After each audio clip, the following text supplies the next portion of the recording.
Chapter 8. My Pirate's Booty.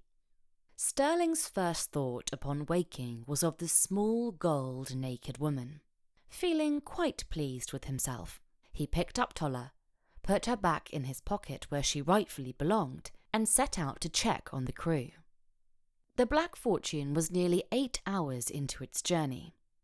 The winds were blowing strongly in their favour, and had already pushed them deep out to sea, perhaps so much as a full day's worth of sailing. He took an invigorating breath of salt-touched air, thinking of his good fortune. Because of his determination to retrieve Tolla, he had delayed the departure by 2 days, but if nature kept up her good work, they could be back on schedule by the next morning. After breakfast, as Austen sat at his desk, Sterling would remove Tolla from his pocket and place her in front of his captain. He could hear Austen's roar of laughter at seeing his prize. They would have a fine time sitting around, joking and reminiscing. Smiling and confident with his plan, Sterling was about to make his way to Austen's cabin when he remembered that he didn't have a chair anymore. The green chair that used to stand beside his desk was gone. How could he sit at his desk and laugh about Tolla without a chair? Austen had mentioned the burgundy chair from below deck. Sterling started in the direction. He would fetch the chair before Austen awoke. Sterling found the hatch open, which was odd.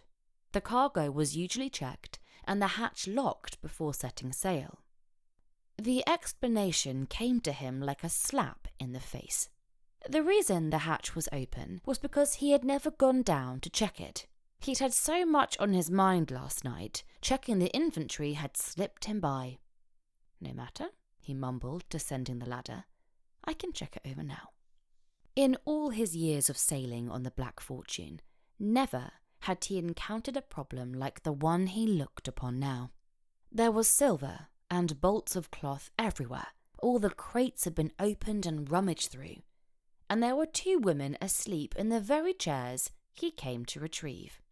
He stood perfectly still, watching the ladies before him. Women aboard a ship could bring nothing but bad luck. He looked back to the hatch, then to the ladies.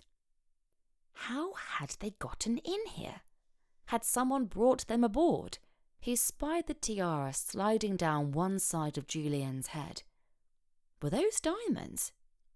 He went over to her and gently lifted the tiara. Julienne's head drooped to the side. She had been having strange dreams of little men taking turns bopping her on the head with pillows, while another sat on her dresser with a sharp-pitched flute. Oh, and oranges. A whole room of juicy oranges. She ate and ate, yet still she was thirsty. She hadn't the strength to open her eyes, so decided to wait until Sylvina brought in her morning tray of tea and buttered rolls with jam and honey. Then she would ask her friend what all the commotion was about. She thought she heard the door open and Sylvina padding around the room. But why didn't she smell fresh tea? And why hadn't Sylvina woken her? Prying open one eye, she saw her purple skirts. Her brows came together in confusion. Why wasn't she in nightclothes? Sliding her eyes past her skirts, she saw a wooden planked floor. Where was her bed? And whose boots were those? Her eyes followed the boots up his body to find a man examining her tiara. Drowsiness left her immediately. Give that back, she demanded. Her grandfather had made that for her. That was her new prized possession. A piercing pain shot through her head and she clutched it. Sterling looked at the young lady holding her head. Who are you? Who are you? Julienne shot back at the thief, who was trying to steal her tiara. Sylvina stirred and Julienne felt a tremor of fear. What had she gotten them into? Why are you asleep on my ship? Sterling asked. Your ship? She asked, taking in her surroundings, the memory of the night before coming slowly back into place. What time is it? Why are you here? He asked impatiently. She sunk back into the chair, biting her nail, trying to fit all the pieces of the night before into some order. She looked at Sylvina, and then at Sterling. "Where is my fiancé?" Sterling groaned. For the love of... A crew member must have met her in England, he deduced, and the drunken sot must have proposed marriage. "Who is it? The dumb bastard. Austen will have him whipped for this. God damn it! His name? Who brought you aboard ship?" One rule Austen wouldn't abide breaking was no women aboard his ship. Austen? Julienne's insides froze. Captain Austen? Was this his ship? Was she on that barbarian ship? The man with the horrid penchant for slitting men's throats and ripping out their spines? Did he also revel in women's blood? They must get off this ship immediately. What had she done? "His name," Sterling ordered. Her hands began to shake. What are you talking about? "Which one is your fiancé?" She didn't know what to say. He'd be whipped? How could this be happening? Tears pricked behind her eyes. "I want his name now," he demanded, taking a threatening step closer. Sylvina had woken during the commotion and brought her knees up beneath her chin for protection. "Brent," she whispered. "Lord Delmont Brent." Sterling straightened. "What did you say?" Sylvina continued. "She is betrothed to Lord Delmont Brent. Delmont Brent is not a crew member on this ship." "Of course not," Julienne answered. "He came here for my engagement present." "He came here?" Sterling rubbed his chin. Was Cousin Delmont also on board? This was all too coincidental. "What do you mean? When did he come here?" We were having an engagement ball," Sylvina relayed, prepared to give this pirate anything he wished if it would ensure their safety. "And Delmont snuck off. He came here to this ship to retrieve the presents he was having shipped to Lady Vendant."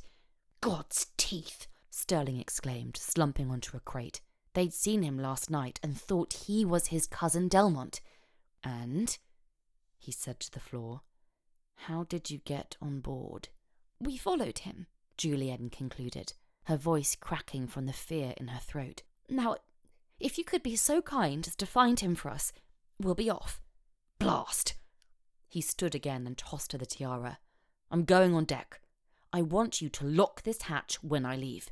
"We will come with you," Julienne said, not wanting to spend another minute in this room. He turned to Julienne.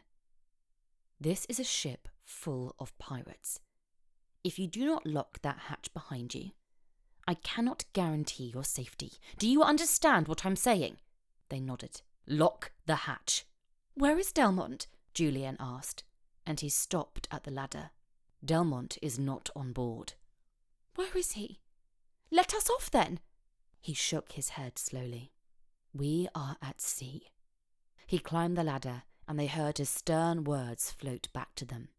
"Lock the hatch." Sterling walked back to Austen's cabin to find him awake and making coffee.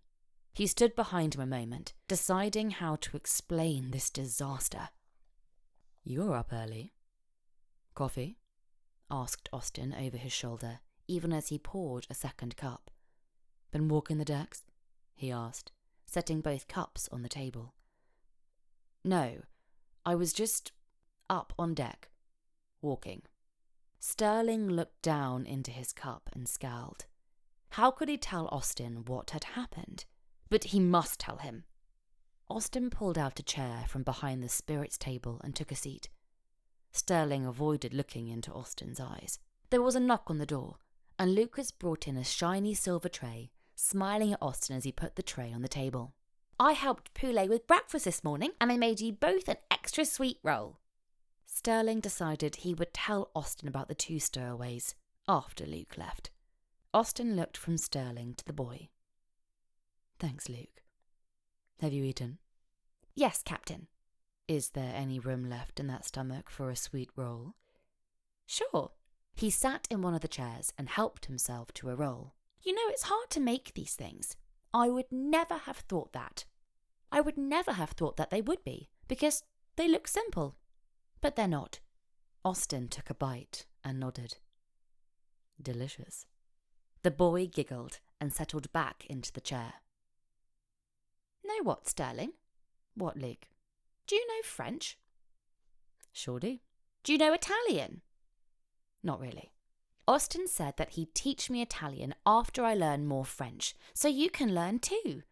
Sterling looked at the boy affectionately. All right, Luke. Italian it is. Luke popped the rest of his roll into his mouth. Oh, I forgot to tell you. He started to mumble, but Austin tilted his head back and raised an eyebrow the way he did when Luke used bad manners, bad grammar, or tried to talk with his mouth full. Luke swallowed his roll. I was supposed to tell you, but a knock on the door cut him off. It opened, admitting a grey-haired man. Luke turned to Austin and finished. That Josh has big news for you. Austin ruffled the boy's hair. Josh, come in. Join us for sweet rolls. Now wasn't the time to tell Austin, Sterling thought. He'd tell Austin just as soon as Josh and Luke left. The older man shook his head and groaned. Not this morning, Cap, he said with a touch of an Irish accent. Aye, Austin teased. We missed you last night. Turnin' early, did you?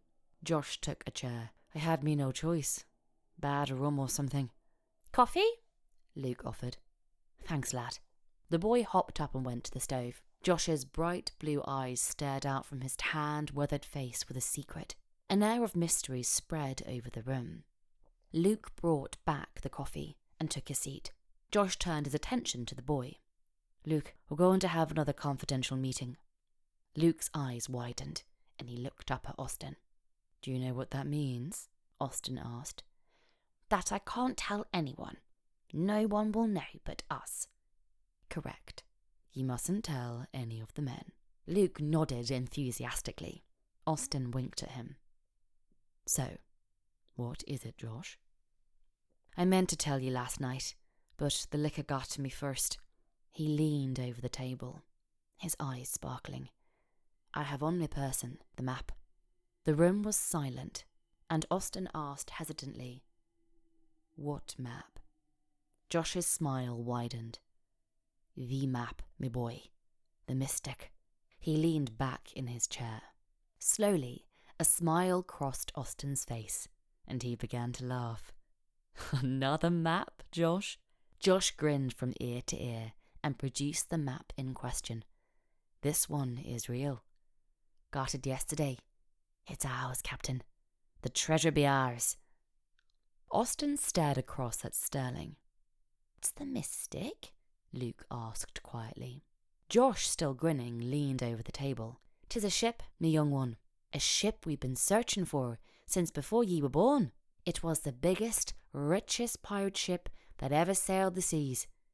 It went down one storm, and no one's been able to find it these last 200 years. Austin looked down at the boy and brushed a lock of hair from the boy's face. Luke stared up at Austin. I'm rich. Their eyes locked back for a long moment. Want to hear the best of it? Josh asked with a laugh. They were nowhere near the Uncharteds. The mystic has been under our noses all these years. The ship lies deep beneath the waters, not 1 week out from the island. How is that possible? Austin asked. Josh pulled the map in front of him and placed a finger right in the middle. There she is. Both Austin and Sterling leaned over the map. Austin shook his head in puzzlement. Then why? Josh shook his head and shrugged, the grin still fixed on his face. I feel it in my bones. This is it. The way I figure, the ship was blown off course to about here. He traced a crooked, bony finger down the centre. And their destination 'twas here. We know this from the reports, lad. Luke smiled up at him. Now, if the ship did not go down right away, they would have tried to get back on course, yes? But what if they were blown all the way down here? Wind reports from 2 centuries ago aren't as reliable as we have today. Just suppose they were blown down by here. What would be their quickest route back? He scanned the skeptical faces and answered his own question with another gesture at the map. through here. And I think, gentlemen, that the mystics sailed this route and beached themselves." The back of Austen's fingers caressed beneath his ear. "We sail that route often." "I know. That's what is so ironic." "No, they couldn't have been beached because we sail. There is no sand there now, Cap, but 200 years ago. Look." Austen leaned over the map again and listened to Josh. "There was quite a beach there. Eh, my boy? The earth moves beneath the seas all the time. Back then, there was a mountain. There, see? It's not there now. I won't be knowing how deep, but deep enough for us to sail right over the Mystic." Austen's eyes were fixed on the map, Josh's proposal tumbling in his mind. He glanced at the wildly grinning Sterling, then back at the map. "I suppose it's possible." "It's more than possible, Cap," Josh whispered. "I can feel it in my bones. This is it." Austen stood and ran his hand through his hair. "We can't go straight to France anyway. I received word from the island that Dante's wife is very ill, and I have herbs from England. We must go home first." There was a silence. "All right," he said, licking his lips. "How many new men did we pick up in England?" "There be 4 new men. They're good men. We can trust 'em." Austen ran his hand beneath his ear. "Who knows of the map?" "No one." "How did you get it?" "Stole it." Austen nodded. "All right. There is no reason to take chances with being followed. We go for the treasure now, spend 1 day looking, go on to the island, then back to the treasure if need be, then on to France to finish the job." Sterling watched Josh lean back, his eyes glittering over the map of his boyhood fantasy. He saw Austen staring at the map with lust, and Luke with innocent wonder. He simply could not tell Austen about the girls right now, he decided. He'd tell him at a more opportune time. Julienne and Sylvina spent most of the day sleeping off the night before. Having taken off their jewellery and gowns, they were now clad only in their chemises, which still felt unbearably heavy in the heat of the room. Julienne began to pace. "I can't stand this box. There is no air." "Julienne, we are on a pirate ship." "Yes, Sylvina, I know that." Annoyance was clear in her voice, not at her friend but at herself. Captain Austen's ship? They'd be dead before they reached land, she was sure of it. She only hoped it would be quick. "Jewel, what are we going to do? We are on a pirate ship." Sylvina giggled hysterically at the absurdity. "We'll escape. Once we make land, we will escape and send word to Mama and Papa. They'll come and get us." They heard a knock at the hatch, and Julienne knew it was Sterling. Sterling hadn't fully entered the room before Julienne stood up, oblivious to her attire. "This is ridiculous. There are no windows." He ignored her. "I brought you some food. There is water here." "What are you going to do with us?" she asked indignantly, hands on her hips. "We have to get out of here. If you expect to keep us in here, you will have 2 corpses on your hands." Sylvina quickly went to the tray, grabbed some bread and tried to hand it to Julienne, but she was too preoccupied with Sterling.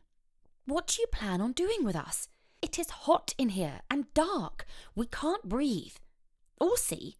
Sylvina waved the bread in front of her friend's face. Sterling did not answer their questions before leaving again. Sterling had no idea what to do. He had gone to tell Austen of the secret cargo, but had reluctantly postponed that conversation after Josh brought them news of the map. Now if he told him, his captain would have to decide between taking the girls back to England, the treasure, or the island with Dante's sick wife. He had already delayed their trip, and Austen was none too happy about that. He would just go to tell Austen, apologise, and be done with it. "Jewel, take out that box of throws," Sylvina directed as she emptied another box of cloth into a pile against the wall. "We will make one large pillow here for us to sleep on." Julienne agreed and got to work. She first reached beneath the chair and carefully withdrew her jewels. No one must ever take her jewels. Sparkling white lights darted through the room, even with the dim light the lamp provided. It was her tiara. It was not only a symbol of her home and family, but the perilous stone was an heirloom passed down through generations, possibly from the Queen of Perilous Parish herself. Besides, her grandfather had made it for her. Once their makeshift mattress was in place, she lay down next to Silvina, and they watched the tiny lights play over the ceiling with the gentle sway of the lantern. The familiar sound of Sterling at the hatch caught their attention. Julienne quickly wrapped up her treasures and slid them under the pile of blankets. Sterling left another tray of food and a pitcher of water, then departed again. Again, without answering any of Julienne's questions. The same happened later that day when Sterling made another appearance with a fresh tray and water. Julienne ran her hand over the rough hull. "I'm so sorry, Silvina. You would never have been here if it wasn't for me. I followed along because I thought it would be fun. I wouldn't have come if I didn't want to. This is not your fault. Regardless of how it turned out, it was still one of the greatest nights of my life." She spread out on the blankets and sighed loudly. Propositioned and proposed to. Julienne inspected the crates and barrels at the back of the room. The barrels were marked water, ale, and rum. There was also a pile of sacks marked flour, and more barrels marked gunpowder and salted beef. Heavy balls for the cannons were stacked neatly in crates in the corner. "Where do you think we are going?" Silvina shrugged. "Where do pirates go?" "I'm not sure." Jewel came back to the blankets and lay next to her friend. "There are cannonballs. Do you think they will attack another ship while we're here?" "They could. That's what pirates do, right?" "Oh, Silvina, the stories I've heard of pirates are just horrid." "It's going to be okay. We will get through this. Pirates stab you with knives and shoot you in the gut with guns and slash your throat and cut off your arms with swords. They rape and pillage. That is what they do. We haven't seen any of that. Sterling said Austin would have Delmont whipped." "Whipped?" Julienne was now sitting holding her knees to her chin. Silvina rubbed her back. "Okay, calm down. We take it as it comes. Right now, we are fine. We have food and water and no one has tried to hurt us." "Whipped, Silvina, stabbed and shot and raped. That is what pirates do," Julienne replied, panicked. Silvina grabbed a biscuit from the tray and handed it to her friend. Julienne accepted it and took a bite. "We need an escape plan." "Agreed. The minute we are on land, we escape." The next day played out much the same. Sterling brought them food and water and a bowl and cloth to wash with, but they still weren't allowed fresh air. Julienne would have given anything for a cool breeze. On the third day, Silvina said with some optimism, "I honestly don't think he means to harm us. I think he'll keep us here until we reach land and then let us go." Although she never came out and told Silvina, and maybe never fully admitted it to herself, Julienne began to find this adventure a trifle exciting. She missed the security and love of her home, of course, but she had found a whole new emotion, the fearsome excitement of being on her own. She eased a bit more with each day that passed without threats or death or torture, and she sensed Silvina doing the same. They received plenty of food, and Sterling even brought them shirts to change into. Not exactly splendour and opulence, but to be quite fair, it was not the violent slaughter she would have imagined from pirates either. Austin stood on the upper deck surveying the horizon, occasionally glancing at Sterling, who had taken up pacing since they had set sail. The weather had been beautiful, which could be intimidating for ship's crew. When it was too calm for too long, you never knew if nature was playing with a poker face, and was about to turn calm to catastrophe in one hand. He searched for any sign of a brewing storm, but found none. The serene breeze gently brushed through his hair. He seemed to be drawing power from the sparkling blue waters and shining sun. After some time, He became restless thinking of the treasure.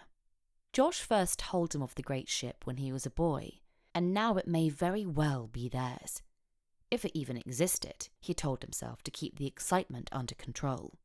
He pushed his hair from his face and took the cinnamon stick from his mouth. He needed action, intrigue, something to stir his blood and keep it from overreacting to a possible false fortune. He went to the helm, thinking that a talk with Josh would settle him, but after half an hour of Josh's excited ramblings, he was more restless than ever. He went back up to the upper deck and paced. The sun beat hot upon his face, sailing was smooth, and the crew was attending their daily rituals without guidance from him. He leaned back against the rail and untucked his shirt, letting it drift in the occasional wind as he watched his floating city below him. After slipping off his boots, he took out a strip of leather and tied it around his thigh, then tucked his knife securely against his leg. Picking up his boots, he wandered back down to the lower deck for a few minutes to observe. Deciding to check the cargo below, he took a detour to his cabin to drop off his boots. Turning, he collided with the ship's surgeon. "Here, Cap. Fancy a game of cards?" Austin thought about the cargo hold, then decided that it could wait. His competitive streak stirred. Have I ever said no? "Jule, I really think as long as we stay out of his way, he'll let us go. He hasn't hurt us so far," Sylvina explained. "He's actually been, well, sort of kind." Sylvina went to her throw bed and sat down with her friend. There was the familiar tapping at the hatch before Sterling entered with their tray of food, water, clean cloths and soap. Sylvina retrieved the tray and set it on the crate. "Sterling, can we have something to do?" "Excuse me?" "We're bored," Sylvina went on. "Can we do some sewing or something? You must have torn shirts." "Or cards," Julienne added. She didn't care for needlepoint. She imagined she wouldn't enjoy sewing either. "I'll see what I can do." Sterling stepped into the bright sunlight on deck. He had to decide what to do with his cargo. He had to tell Austin. Now. He took a deep breath and determinedly marched toward Austin's cabin, as he had done more than 20 times over the past few days. Austin entered the galley. Poulet glanced up, wondering if his captain had come to complain. "What can I do for you, Captain? Everything's fine, I hope?" "Aye, fine," he mumbled. "What do you have that's sweet?" "Well, honey tarts do," Poulet offered, taking a warm pastry off a plate and handing it over with high hopes for Austin's approval. "Thanks," he said, taking a bite and humming his approval. "Perfect. Throw in an extra one with my dinner." "Course, Cap," he grinned, delighted that Austin, known for having a sweet tooth, enjoyed his cooking. Austin went back through the galley and made his way through the corridor, munching on his tart, his objective being to retrieve one of the large burgundy chairs from below deck in the cargo hold. "Well, at least we have soap," Sylvina said, rinsing the suds from Julienne's hair into a pail of water. "I hear Sterling," she said excitedly. "He must have the cards. Did you close the hatch? He told us to keep it locked, and he'll yell at us again if we left it open." "I don't remember," Julienne answered, knowing full well it was still open. It was the only way she could get the air circulating down there. Austin wondered briefly why the hatch was open, before daring a jump from the hatch to the floor, bypassing the ladder altogether. His quick appearance caused Sylvina to jump and squeak. Julienne flung her hair from the water, leaving shiny black trestles dripping all about her, the water seeping into the shirt Sterling had given her to wear. She stood staring in amazement at the shocked face before her, and watched as the recognition dawned across it. The room was silent, as once again her violet eyes locked with his coal black rimmed in copper. His beautiful dark locks shook once before he took a step closer. Sylvina straightened protectively, not quite sure what was behind his intense demeanour. The movement caught his eye. He glanced quickly at Sylvina with horror, then back to Julienne. Julienne pushed a wet tangle of hair away from her face. There were no words, and if any came to mind, she surely wouldn't be able to hear them past the pounding of her heart. She watched the astonishment grow in the depths of those beautiful eyes, and her body trembled. It took her a few precious blinks to fully comprehend what she was seeing before her. The man that stood with his shirt open to reveal tanned skin that had once pushed against hers, a knife tied to one lean, muscular thigh, bare feet and exposed forearms, was indeed the same man she had seen on 2 previous occasions. Although at both times elegantly clad, he had claimed 2 separate identities, not only in name, but in personality. Now, here was a third, and by all that's holy, she couldn't deny that she found this new identity any less intriguing or extraordinary than its forebears. Memories bombarded her mind and body of the first moment she saw him, the way her breath was taken from her by some unknown phantom, the glitter of his eyes in the candlelight across the table from her in the restaurant, the way he swept her into his strong arms for that whirlwind kiss outside in the warmth of the night, the expression of urgency when he asked her to trust him at the Buxtons, then the jaunty flutter of fingertips as he related those stories around the dinner table, and finally the laugh they shared over the insult of good riddance. An abstract thought flashed through her mind that perhaps they had both found the remark humorous because they knew somewhere deep inside that it wasn't going to be good riddance at all, that they would again. They would soon be together on a pirate ship in the middle of the ocean. "Captain?" came a call from above, intruding upon their silence. "Captain Austen? You down there?" Captain Austen. Perhaps this man before her would protect her from the tyrant. He could be her saviour. Was that why fate had thrown them together again? Her hero? Maybe he was on this ship by mistake too. Perhaps he was disguised as a pirate, just like he had been disguised the previous time she had met him. He would help her, she was sure of it. He would protect her. Panic rose somewhere between her stomach and chest, squeezing the breath from her. They must construct an escape plan together, quickly. "Cap?" That voice called again. Numbness seeped through her body as the man before her uttered the single phrase of their conversation. "I be right up."